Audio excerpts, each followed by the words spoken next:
Hi, I'm at Washington on the Brazos State Park, and I came up here because I saw on KWHI's website something I thought might be pretty interesting happening up here. And I called this fellow that you're about to see. Let me turn it around. This right here is Brian Gaskamp, and Brian is the vice president of the Washington County Amateur Radio Club. Correct? Correct. What are y'all doing here today, Brian? We are doing what we call, it's Parks on the Air, where you're trying to contact as many stations across Texas, United States, the world, via ham radio. Everything is completely portable. We have no power down here, no electrical power. Everything is being done by battery. It's a program that was started several years ago, but it's become very popular. I come down here sometimes during the week, on the weekends or whatever, and operate for 2 or 3 hours. And in 1 hour, I've made 70 contacts all over the United States and the world just by using my portable setup, and it's a lot of fun. What do you enjoy about it? Well, I kind of understand. It's interesting. You talk to a lot of people. I've been licensed since 1990, and was inactive for a while after a death in my family, and then I got reactive. I got back active with the club, and the Parks on the Air is really needed. There's no age requirement. You could go to any state park or state historical site, and like I said, you make contacts all over. You get like a credit for each contact you make today. Each contact gets 1 point. And like, for example, I've come down here before, and I've made early in the morning. Usually your European stations are coming in. I had a guy one Saturday morning, I was down here about 9 o'clock, from France contact me. Italy. Are y'all keeping a log of how many contacts you make today? Yeah, we use a logging program that's on I use on my iPad. It tells me, I type in their call sign. It tells me what their name is, where they're located, how many miles they are from me, because I think France was over 7,000 miles away from me. In the POTA, the Parks on the Air. It's POTA. POTA stands for Parks on the Air. And you will submit, at the end of the day, you'll submit to them. And then you don't win any money or anything, I guess. No. It's just for the fun. It's like a competition in a way, because if you get on the Parks on the Air, and each state park has its own identifier. It goes by US dash, and it has 4 numbers. What's neat about Washington on the Brazos is there's 3 parks. So where we're at here in this recreation area is actually the tip of 3 parks. And so when you're on the air and you hear a park to park, that's somebody at another park trying to contact you. And when you tell them you got 3 parks, that's like, for them, that's like hitting the jackpot. Ah, I see. Yes. And so I have been working, and when they hear, a lot of times when they hear you got 3 parks activated, man, you're like worth a bar of gold to them. Is there anybody? Can other people overhear your conversation? Oh yeah, anybody who's listening. Right, it's like open over the air. Oh yeah, anybody can hear you, because a lot of times I'll be down here on a Saturday, or even if I've come down here after work, and I'll have so many people coming back to me, and you just gotta listen for a part of a call sign or whatever, and just pull them out, give them a signal report, and tell them, what park you're at. What I do for an individual, I just give them the first park number, but then if it's a park to park, I'll say, hey, I got the 1 park, but I have 2 additional parks. And so when they hear that, we call it a 3-fer, this is what Washington, which is rare. I'm 3 sure. parks. It's pretty rare. There's one place I did work a while back that was 4 parks. Yeah. So that was pretty rare or whatever. But it's pretty neat or whatever. Just it's all about what ham radio can do, portable wise, and in times of a disaster, hurricane, tornado, floods, or whatever. That's who you're going to call on, because if your power goes out, anything like that, phone lines go out. Recently what happened in North Carolina, there were probably some ham radio operators that were communicating with emergency responders. If there was any hams that were local, and some of them may not want to participate in something like that, but you would be, if they're in a disaster area, you would be their voice to the outside world. That's where they would pretty never, cool. because if they try a cell phone, they wouldn't have no cell Well, service. I'm kind of glad to meet you, and you know, I need to get your number and all your contact information, you know, just for in case. Right. I need and, to. and if I'm something just were kidding. if something were to hit Brenham, I don't doubt that any of the members of our club would spring into action with what we're using today. Because, like I said, we have no electricity down here. Everything's being run by battery. Do you feel like the local emergency response coordinator and the sheriff's department and all those people are aware of you and they know that capability? And we actually had a new sheriff take office January 1st, and we have one of our club members has been appointed like the spokesperson for us toward the new sheriff, like a liaison. Right, and I mean he's only been in office 3 months, but his goal is to get us more active in emergency communications, where possibly if we were to have a disaster, hey, let's call on the hams. What can y'all do for us? And we can be there. We're worth our weight in gold. So I noticed you've got a temporary antenna set up back there. It looks like it's maybe 15 feet tall or so. Right. What's the difference in that? I see these people, and even at their homes, they'll have like a 40-foot radio tower set up. Is that a different thing? No, it's the same thing, except this one's just completely portable. I got you. It's up on the painter's pole. If you see the painter's pole. So the higher they put that tower, they're trying to talk to people further away. They'll be able to talk further if you get it up higher, but we're just portable, and it all depends on conditions. Sometimes your conditions are good. You can work somebody anywhere in the United States on 10 watts, and then sometimes you can't or whatever, but the conditions. Like at your home, do you have a powered system with much taller antenna? Yeah. And if I would need to, this battery I'm using today, this portable battery, all I have to do is charge it up, and I could hook it up at home and power one of my radios and talk. It'd be considered for an extended period of time. Exactly. I've got a 30 amp. It's what they call an eco-worthy battery, and you just recharge it. And I've been down here 3 hours operating before, and I don't have a way to test it here. But when I get home, I put it on charge. I didn't even use a quarter of the battery. Right. And that's I bet you can charge it with solar too. We could be running solar power, and we can actually one of our club members has that same battery, and so that way he doesn't worry about running out of battery. He's got a trifold thing that folds into a notebook, but it's like 12 solar panels. They're like 8.5 by 11, and he folds them out and points them toward the sun. He got all the power he needs. Let me ask you this. Okay. Just some story about somebody a long ways off, or something interesting they told you, an interesting conversation you've had over the ham radio that was out of the ordinary. Wasn't just, hey, how's it doing, how's the weather? Surely there's been some things that are like, I don't know if I've ever had anything interesting. I was working, I'll tell you one interesting thing I had one time. Ham radio operators, some of them like to play in contests, a ham radio contest, and that's on the air like we're doing, but you're trying to make as many contacts, or QSOs as we called them, in a 24-hour period. And I was working years ago. I was working a contest.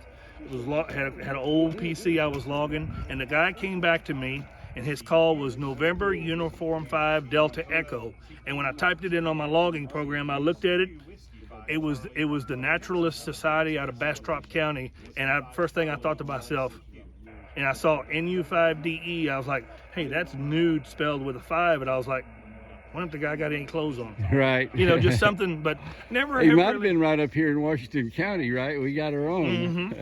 Now, I read an article here a while back that some guy was operating, and I don't know what frequency he was on, but he heard a Mayday call, and some guy had a ham radio on his boat or something, and he had capsized, and he was calling Mayday, Mayday, and this guy heard him. Well, the guy kicked in, called his local law enforcement, and somehow or another they got the Coast Guard, and the Coast Guard was out there in less than an hour to rescue this guy. That's pretty. I read that online somewhere, and that's I was pretty like, awesome. But that just shows you, the guy luckily had a ham radio. Somebody was listening, so all the cards lined up just right. Yeah. Hit right place at the right time. So I was wondering why y'all were so just heavily hitting that thing and hitting it without a break. Now I understand. Right, you got to keep calling, because if you call the CQ parks on the air or whatever, and then you don't call for 5 minutes, well, nobody's going to know you're there. Right. That's why you give it a little break, see if anybody heard you. Y'all kind of alternate to give each other a and then rest. Somebody else calls, somebody else does logging, so you kind of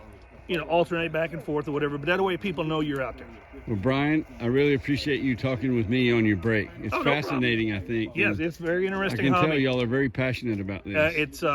We hope our club meetings in Brenham are the last Thursday of every month at the Washington County EMS, and we have a volunteer examiner, which means you can actually take your ham radio license and pass it. And within our club, we have guys that are designated to do that. They've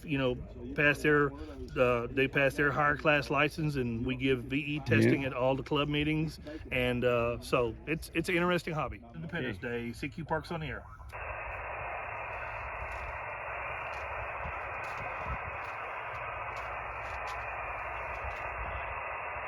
CQ Parks on the Air, CQ Parks on the Air, Whiskey 5 Charlie, Whiskey 5 Charlie, special event station for Texas Independence Day, CQ Parks on the Air. Whiskey 5 November Zulu Kilo. W5 November Zulu Kilo. Good afternoon, good morning there, John from San Antonio. How you doing today? I'm doing great. We're at the Gibson Scout Park right now, doing a council-wide camp out and doing radio communication. All right. What park did you say you're at? Over? The Gypsy Scout Park in San Antonio. Oh, okay. I thought maybe you were at a state park. It would count as a park to park there. I don't know if you're familiar with Parks on the Air or not. Over.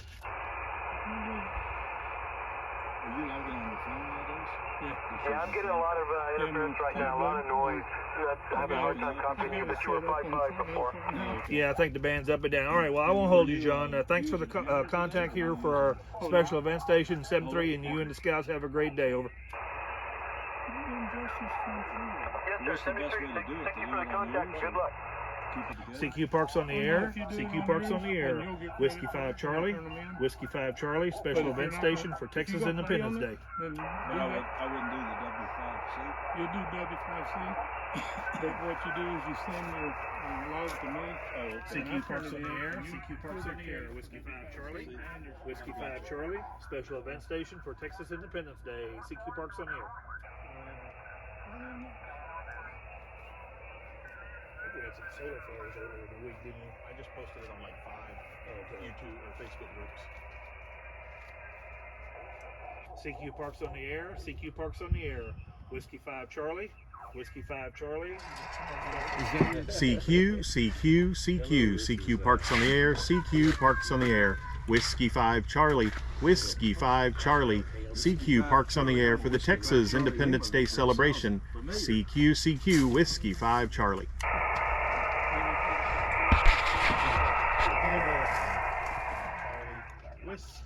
Okay, first of all, your name?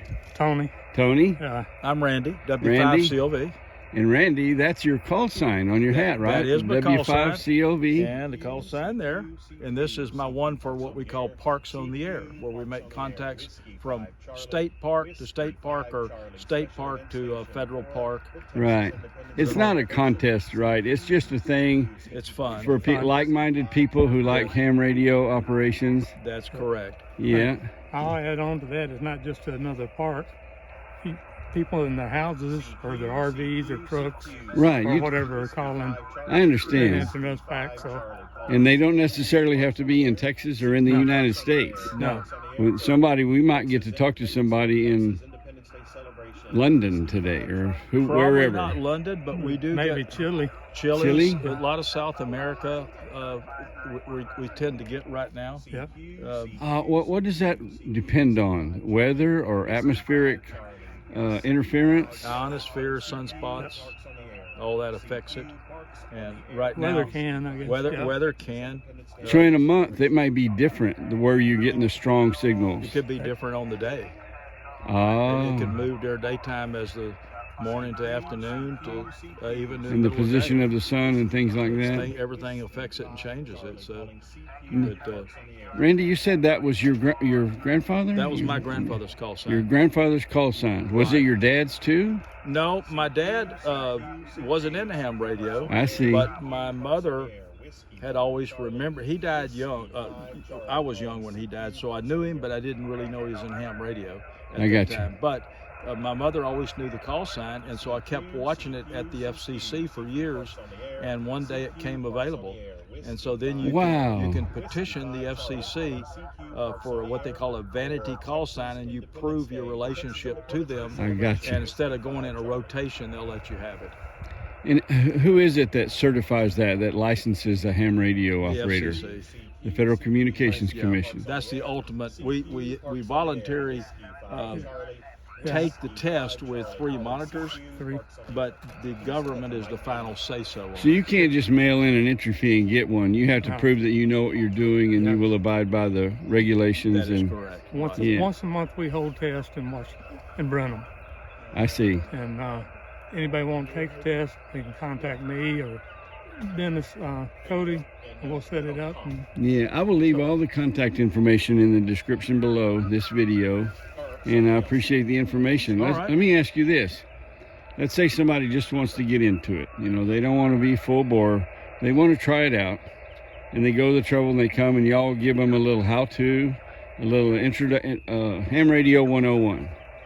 All right, so we don't really do that, but we can. Okay, somebody does. Where I'm going with this is, what's it going to cost them to buy an entry-level ham radio that will work?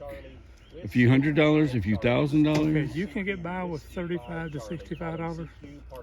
Oh, really? On a little handheld. And you're going to need an antenna, right? Well, they come with antennas. Oh, I see.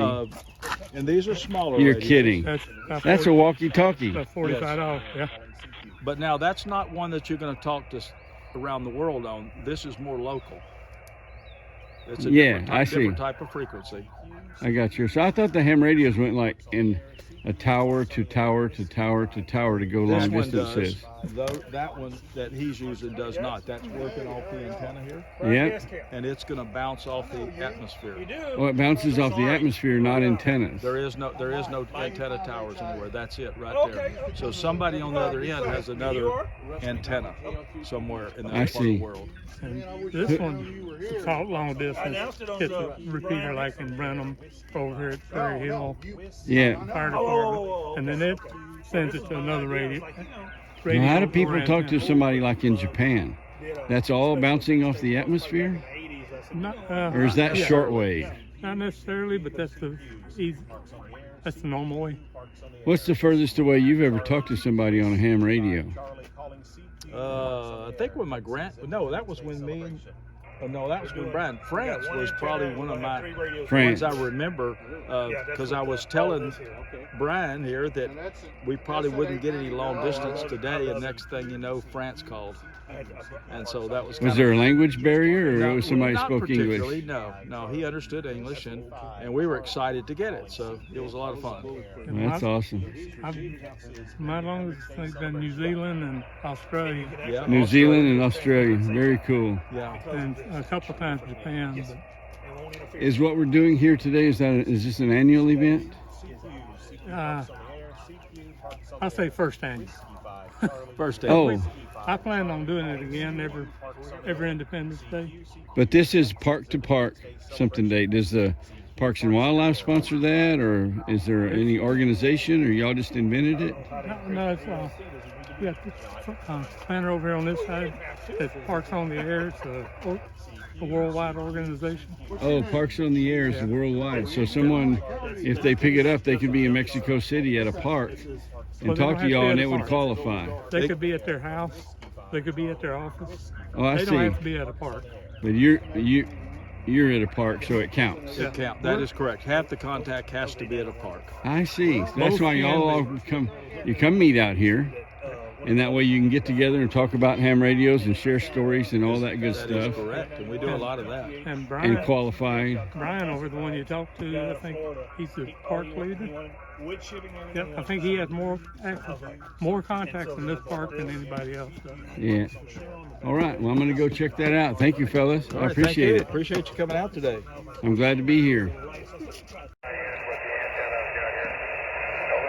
Yeah, signals are not too good today. Signals are not too good. Washington County is located we're just east of Brenham. We're halfway between Houston and Austin, over at Washington on the Brazos State Park. Over. The birthplace of Texas.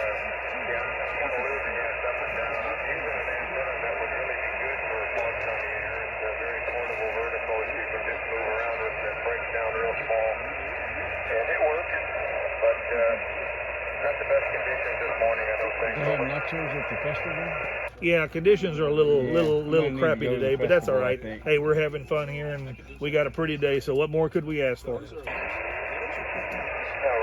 Well, thanks. I'll let you go. Maybe get a hold of somebody you can hear a little bit better.